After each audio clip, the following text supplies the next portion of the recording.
This channel does not promote any violent, harmful, or illegal activities. All content provided by this channel is meant for an educational purpose only. আর আজ সকলের নজর হচ্ছে পেট্রাপোল সীমান্তের দিকে। তার কারণ বিজেপি আজ পেট্রাপোল সীমান্ত অভিযানের ডাক দিয়েছে, বাংলাদেশকে অবরুদ্ধ করার ডাক দিয়েছেন। কি বললেন পেট্রাপোল যাওয়ার আগে শুনুন। হিন্দুদের অস্তিত্ব রক্ষা, এপারে ওপারে স্বজন প্রত্যেকের পাশে রাজনীতির ঊর্ধ্বে উঠে দাঁড়ানো উচিত। সেটা পরিবেশ পরিস্থিতি অনুযায়ী যদি এই রাজ্যের শাসক দল বা মুখ্যমন্ত্রীও চান, সেটা তার সদিচ্ছা বা তার যে বক্তব্য কার্যক্ষেত্রে প্রমাণ করে তিনি দেখান। আমরা তো রাস্তায় নেমে এর প্রতিবাদ করছি। আমরা যখন বাংলাদেশ ডেপুটি হাই কমিশনে প্রথম আমি গেছিলাম এই ঘটনার পরে, তখন উনার পুলিশই 6টা ব্যারিকেড করে আমাদের আটকে ছিল।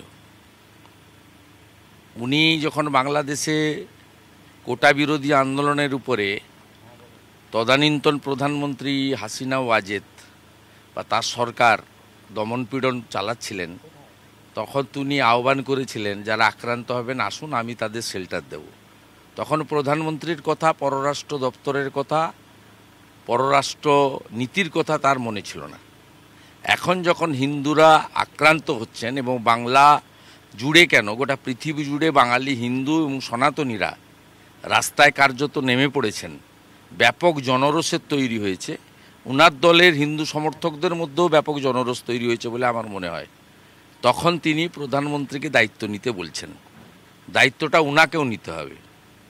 তিস্তা চুক্তির ক্ষেত্রে উনার আপত্তি থাকতে পারে, আবার উনি আদানিকে ফরাক্কার উপর দিয়ে বাংলাদেশে বিদ্যুৎ লাইন নিয়ে যাওয়ার জন্য আম এবং লিচু চাষিদের মাথায় পুলিশকে দিয়ে লাঠিও মারাতে পারেন। তাই একই রঙে বিভিন্ন রূপ না দেখে রাজনীতির ঊর্ধ্বে উঠে করুন। এবং আমি একজন সনাতনী হিসেবে, আমার মা বরিশাল থেকে আগত হিসেবে, আমাদের প্রত্যেকের এই অনুভূতিটা আছে, আমার মধ্যে সেটা কাজ করছে। তাই আমি